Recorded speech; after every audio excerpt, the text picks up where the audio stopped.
Terus saya tanya dulu sedikit aja, siapa penemu ilmu administrasi? Yang bisa jawab, saya kasih sepeda.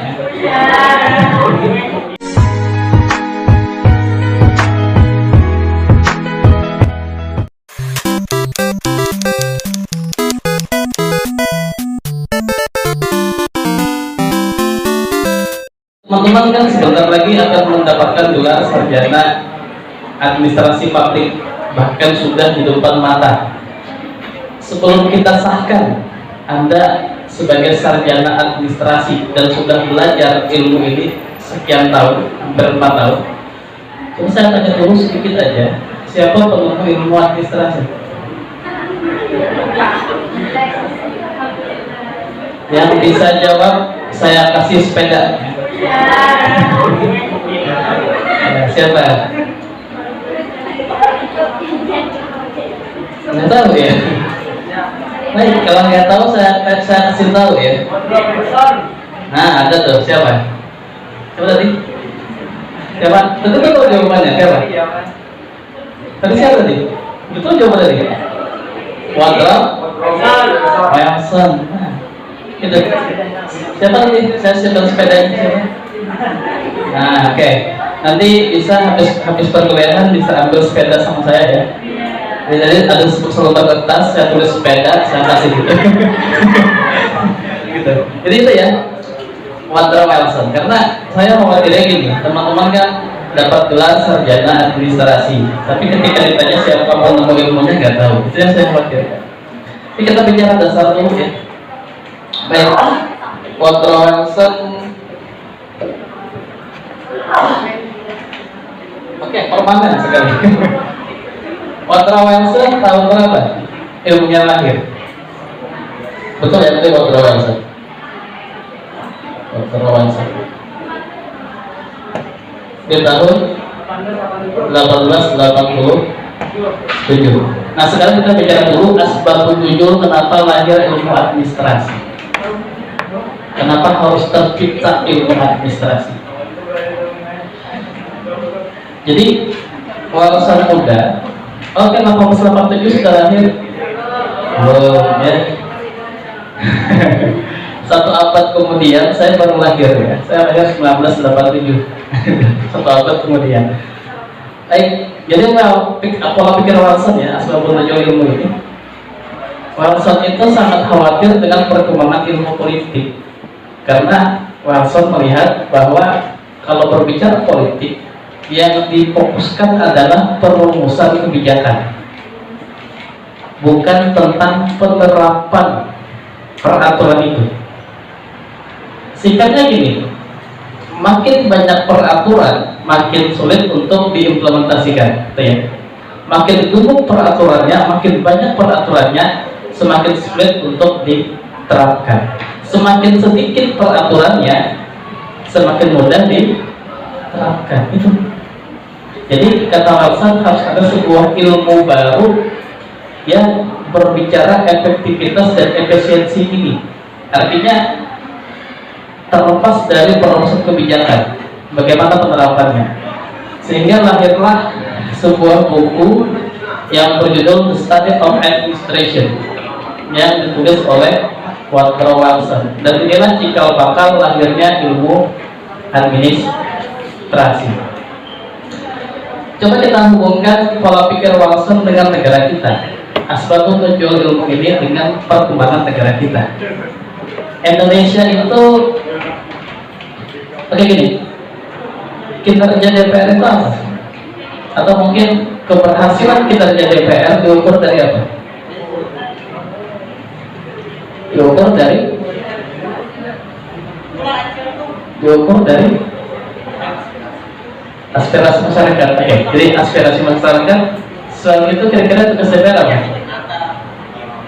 Membuat undang-undang, yang membuat peraturan. Ini kita coba bukan, saya ngajak Anda berpikir dulu ya, kita pengantarnya. Di Indonesia kan pola pikir Wilson melahirkan ilmu ini adalah untuk memisahkan antara perumusan kebijakan dengan penerapannya. Semakin sedikit peraturan, semakin mudah untuk diterapkan. DPR di Indonesia punya target satu periode, punya target yang disebut sebagai prolegnas atau program legislasi nasional. Misalkan dalam satu periode harus menghasilkan 2000 peraturan atau 2000 undang-undang dalam satu periode target. Sementara hanya tercapai 300-an. Sampai sampai ini. Nah, kira-kira kalau targetnya 2000 peraturan, yang tercapai cuma 300-an, maka kinerja DPR dianggap tidak optimal. Karena kinerja DPR diukur secara kuantitatif, secara jumlah. Padahal ini Indonesia itu semakin sedikit peraturan, semakin mudah untuk diimplementasikan. Sebaliknya banyak peraturan susah. Yang baru itu omnibus law. Oke, kita berbeda dulu antara omnibus law dengan omnibus. Omnibus itu kajian teori metodologi. Omnibus itu artinya memisahkan bis yang panjang. Omnibus artinya merapikan undang-undang. Itu omnibus. Pernah dengar ya omnibus law itu? Nah, itu yang bagian lain. Omnibus law. Secara pengertian, secara teori, ya sebenarnya omnibus itu merapikan undang-undang. Artinya peraturan yang banyak itu dirapikan. Bagus, secara metode, secara teori. Nah, Indonesia sekarang mengenalkan omnibus law. Ada 3 poin di situ ya. Yang pertama undang-undang perpajakan. Yang kedua undang-undang lingkungan karena mau pindah ibu kota. Ya. Yang ketiga RUU tentang cipta lapangan kerja. Kalau disingkat itu cilaka. Omnibus law kenapa banyak pertentangan? Banyak terjadinya kontrak. Karena omnibus law itu memiliki 1.700 pasal. Artinya peraturannya banyak. Secara teori omnibus merapikan undang-undang, tapi pembahasan analisa omnibus law ada 1.700 pasal, artinya masih banyak. Dan saya agak yakin atau mungkin ya, apakah bisa Jokowi membaca 1.700 itu? Sempat gak kira-kira menganalisa? Dibanding hobi beliau yang suka baca komik, sempat kira-kira 1.700 dibaca, dianalisa. Nah itu tercatat. Jadi pola pikir Larsen sebagai asbabun itu ilmu administrasi merapikan undang-undang ini tidak diterapkan dalam negara Indonesia. Itu akarnya dulu ya, Walter Larsen, penemu ilmu administrasi. Ada. Sekarang kan lanjut. Masuk ke tahun 1900. Itu ada yang bernama Frank Zagottnow. Frank Zagottnow. Jadi Frank Zagottnow ini terpesona dengan isi buku The Study of Administration yang ditulis oleh Walter Larsen tadi. Dan dia dalam metodenya kembali menulis buku yang berjudul Politics and Administration. Nah, disinilah para pakar ilmu administrasi memproklamasikan di tahun 1900 bahwa ini adalah sebuah ilmu baru, administrasi, sebuah ilmu baru yang bisa berpisah dari ilmu politik. Politik and administration. Jadi itu. Jadi secara epistemologi, secara ontologi, secara aksiologi bisa dipisahkan dari ilmu politik. Nah, jadi kalau Walter Larsen penemu ilmunya dikembangkan oleh Frank Zagottnow ini, bukan Frank YouTuber, bukan Frank ini. Frank Zagottnow. Nah, sekarang kapan ilmu administrasi negara lahir? Lanjut lagi. Ilmu administrasi negara lahir lanjut ke tahun 1926.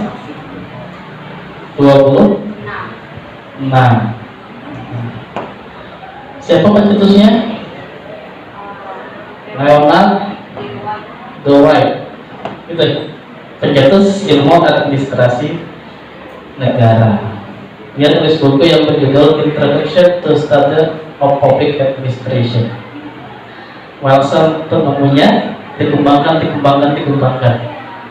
Jadi administrasi publik atau administrasi negara. Kita belum berbicara kapan administrasi masuk ke negara kita, belum ya, belum. Nanti saya kembangkan lagi.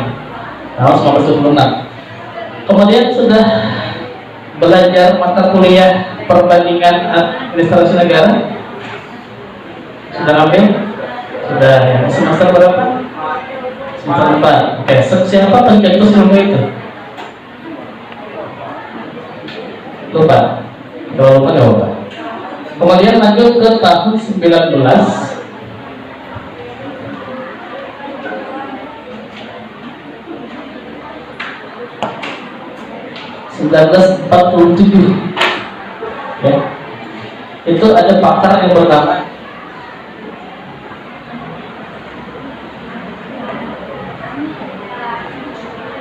Robert Dahl ya. Robert Dahl yang dia mencoba melakukan perbandingan administrasi negara. Perbandingan artinya ada yang dibandingkan, ya kan? Misalkan bagaimana perbandingan administrasi di negara Vietnam dengan negara Indonesia, atau barangkali apa perbedaan antara Orde Baru dengan reformasi satu negara, bisa juga antar negara. Itu Robert Dahl. Atau mungkin apa perbedaan antara pilkada langsung ya pilkada langsung dengan pilkada tidak langsung, apa perbedaan? Dan itu diutuskan perbandingan untuk menganalisa kelebihan ini apa, kekurangan ini apa dalam kaitan administrasi. Dan saya yakin sudah ambil mata kuliah ini, udah paham ya secara penerapannya. Kita ambil contoh singkat saja. Misalkan dalam hal pendidikan di negara Indonesia kita bandingkan dengan negara Vietnam. Ada yang tahu berapa anggaran pendidikan di Indonesia? Berapa persen? 20%. Itu ya, anggaran pendidikan Indonesia adalah 20%. Kalau di Vietnam berapa? Oke. Vietnam berapa? Ini kita bandingkan. Ini kan permanen satu sini ya, sambil duduk. Indonesia kan 20%. Vietnam sama. Enggak beda, sama. Jadi Vietnam itu akan pendidikan ke 20%. Indonesia juga 20%. Artinya secara kalkulasi anggaran untuk persentasenya sama. Namun kalau kita coba kaji indeks rating insights, ternyata Vietnam itu berada di peringkat 8. Mana Vietnam tadi? Berada di peringkat 8. Indonesia berada di peringkat 53. Padahal anggarannya sama. Kenapa kita berbeda secara peringkat kira-kira? Nah, coba saya ajak Anda untuk menganalisa dulu. Anggaran pendidikan sama juga, tapi peringkat rating saya Vietnam itu berada di peringkat 8, kita berada di peringkat 53. Penyebabnya kenapa kira-kira? Ini bisa saya uji langsung gitu. Atau mungkin bisa jawabnya apa?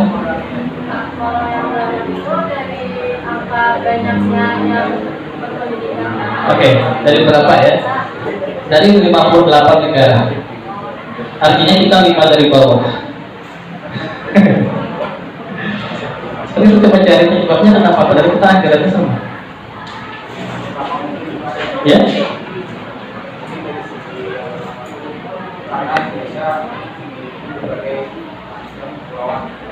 Selawat.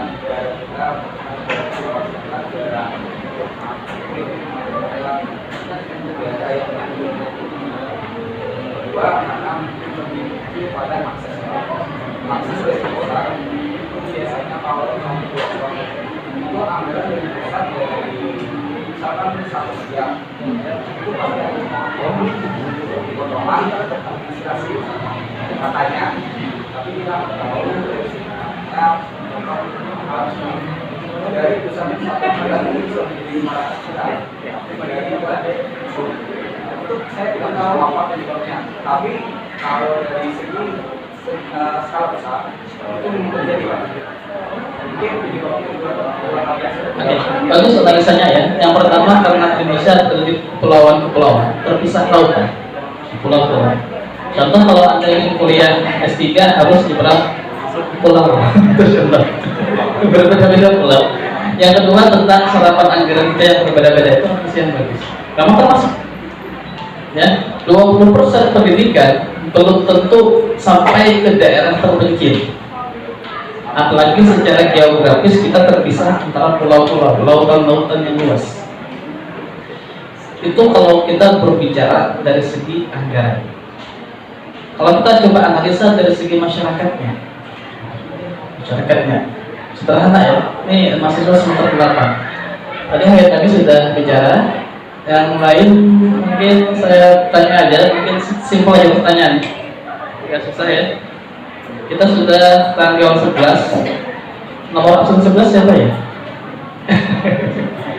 Siapa? Karena ini campuran mahasiswa kan, mungkin nomor absennya baik. Ya siapa? Ada orangnya? Nah, something ya. Coba saya tanya, buku terakhir yang dibaca judulnya apa yang sampai habis? Sampai tamat? Ya, buku apa saja? Mau novel, mau apa nggak apa? Saya ingin tanya judul bukunya apa?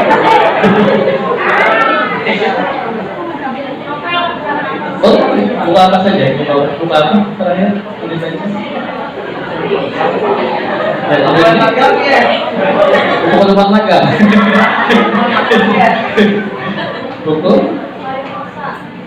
itu novel ya. Kapan bacanya terakhir? Bulan yang lalu, setahun yang lalu, seabad yang lalu. Apa tadi? Baru aja artinya. Oke, artinya novel ya. Baik. Yang lain. Hari ini sudah jam menit ke 41. Ya. Absen nomor 1 siapa?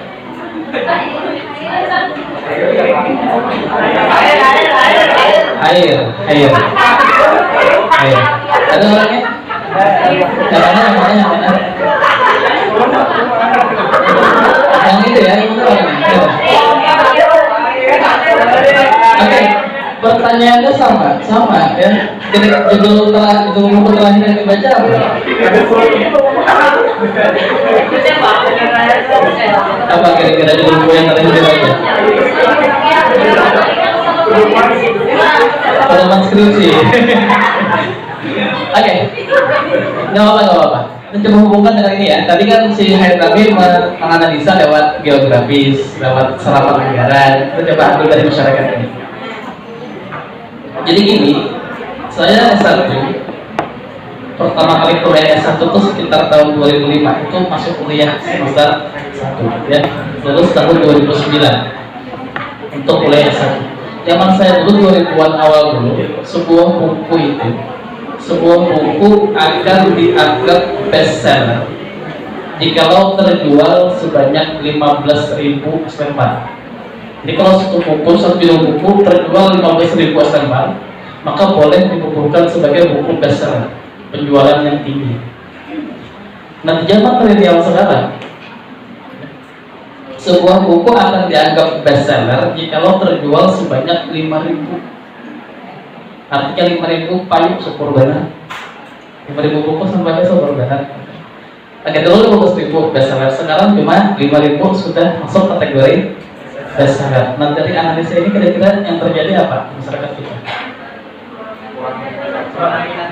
Nah, minat baca masyarakat kita yang drop, tingkat literasi kita yang drop. Saya bersyukur tadi saya tanya apa judul buku terakhir dibaca, baru aja pas selesai.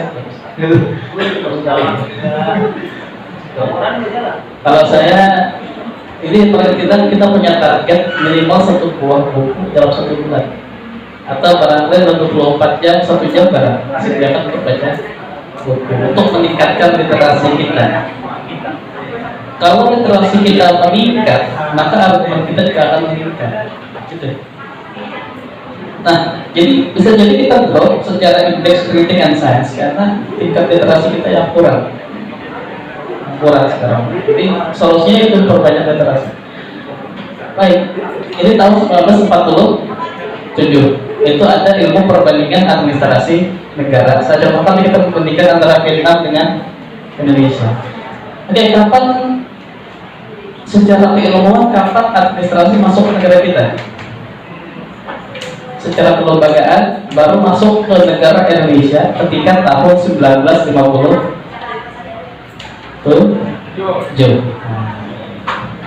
ini 47 lahir dan lanjut ke 1957 dalam bentuk LAN. Ya, sudah. Apa itu LAN? Lembaga Administrasi Negara, baru masuk ke negara Indonesia secara kelembagaan. Ilmu ini masuk ke negara kita. Dasarnya apa? Dasarnya PP nomor 30 tahun 1957 tentang lembaga administrasi negara. Jadi ilmu ini di Indonesia sekitar 50 atau 60 tahun ya sekarang, kurang lebih 60 tahun. Karena kalau makan itu kayaknya perhitungan agak error ya. 57 ke 2020 berapa? Berarti kalau ya 60 tahun lah kurang lebih, belum makannya error hitung-hitungan ya. Lembaga administrasi negara. Oke, muncullah sistem pemerintahannya otoriter dulu ya, yang vokalis, bukan vokalis, yang vokal hilang, yang kritik hilang, sehingga terjadi pergerakan mahasiswa di tahun 1998 berwujud reformasi. Muncullah studi ilmu yang bernama reformasi administrasi negara. Sudah ngambil pada menit? Oh, sudah berlaku nggak salah ya? Oke, pas. Reformasi administrasi negara tahun 90. Itu perkembangan ilmu administrasi ya. Jadi saya sangat sangat bahagia saat ini kalau adik kesempatan sarjana administrasi publik tapi menganalisa filsafat ilmu ini. Jadi lebih ini kan, lebih pas. Baik, silakan kalau mau diskusi atau mau tanya apa saja silakan. Misalkan Pak, berapa helai rambut kepala Bapak? Bisa ya. Saya hitung dulu gitu. Ya silakan, ada pertanyaan? Mau tentang skripsi juga boleh nggak apa? Ada?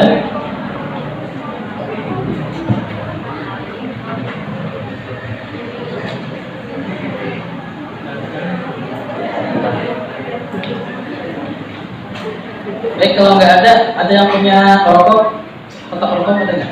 Saya menjelaskan ilmu administrasi lewat bungkus rokok, ada nggak? Ada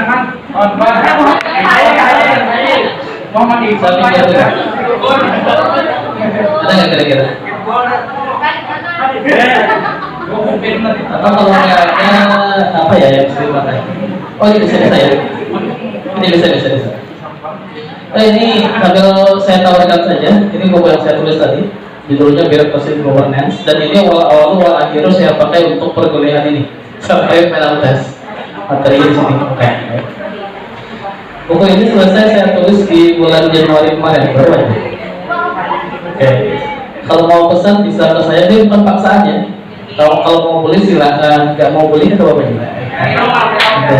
Harganya 50.000 ya. Tapi untuk memudahkan kalkulasi berapa jumlah yang pesan, nanti kalau ingin pesan bisa tulis namanya. Kalau nggak usah ingin pesan tidak usah ditulis. Ini bukan paksaan ya, bukan paksaan. Kalau mau pesan ya alhamdulillah ya. Kalau nggak pesan ya nggak apa-apa juga. Ini kita sepakatnya ya absen ya.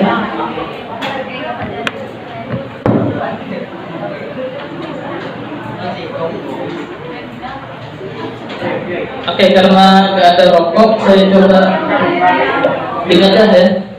Jadi kalau Anda ingin jadi ahli administrasi, kita beri analogi ini ya, kotak-kotak ini. Nanti kita hubungkan ini dengan skripsi yang Anda tulis. Kalau Anda ingin ahli administrasi, maka gambaran tampak depan, ini anggap gambaran tampak depan, ini adalah birokrasi. Tampak depan ya. Jadi kalau ingin ahli administrasi, maka Anda juga harus ahli birokrasi. Tampak depannya birokrasi. Di dalam birokrasi, di belakang ini adalah manajemen. Jadi birokrasi tampak luar, tampak dalamnya adalah manajemen. Dalam manajemen tampak samping ini adalah public policy atau kebijakan publik. Oke, saya tuliskan dulu. Ada 5 sebenarnya, tapi pelan-pelan ya. Tampak depan tadi birokrasi. Tampak belakang tampak samping public policy atau kebijakan publik. 4-5 kita tunda dulu. Sekarang kita uji skripsi Anda. Oke, tadi angkat apa skripsinya? Angkat apa judul proposalnya? Kualitas pelayanan pada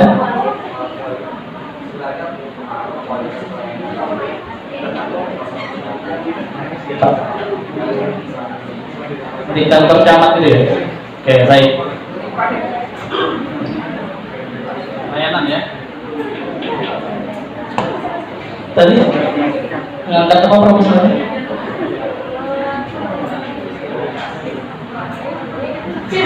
Dan judulnya ada. Ngangkat apa kemarin? Atau lupa ya?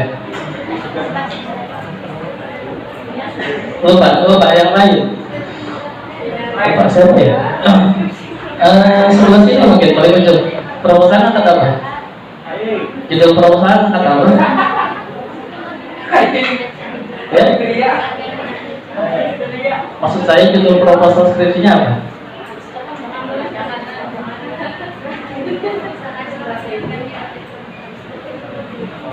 Meningkatkan baca masyarakat. Awalnya apa? Strategi meningkatkan baca. Itu artinya di kantor perpustakaan daerah bisa mengangkat kinerja, bisa mengangkat peran, semangat pelayanan, ya tergantung masih di sini ya. Dan juga di sini nanti baca masyarakat menjadi baik. Bagaimana? Nanti yang lain, yang baris kedua itu sudah ya skripsi. Sebelahnya apa kata dalam proposalnya apa?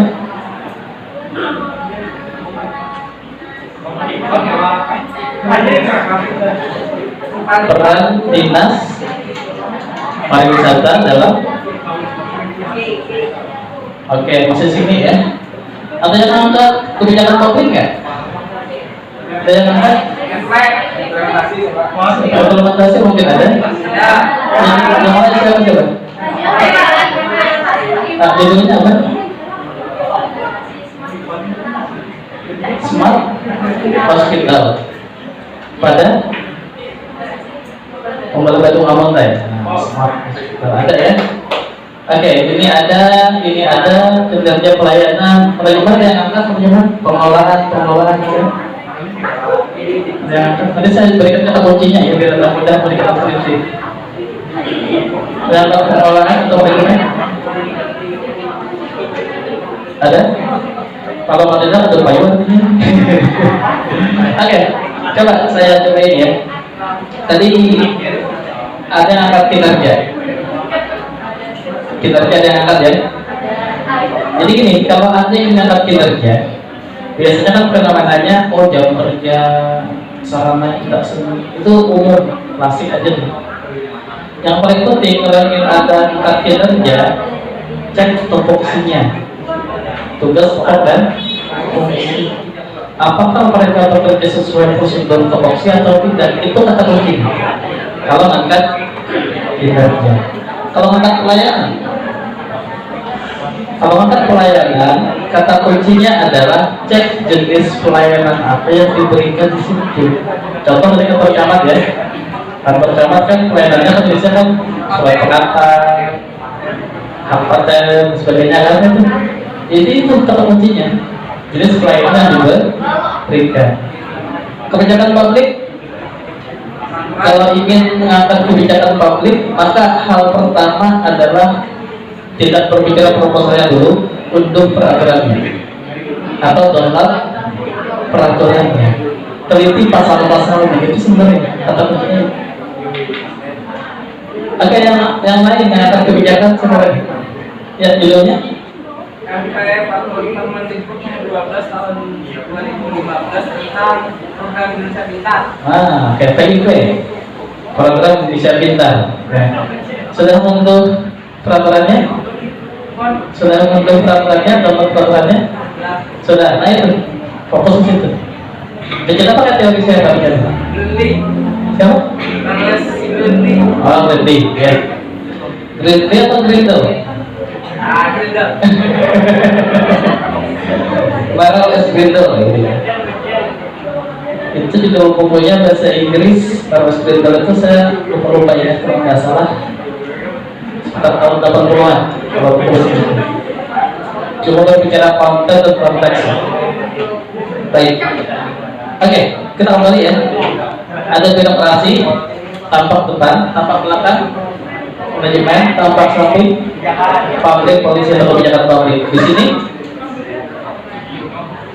leadership, kepemimpinan. Leadership ya. Kemudian bagian sininya adalah human resource atau sumber daya.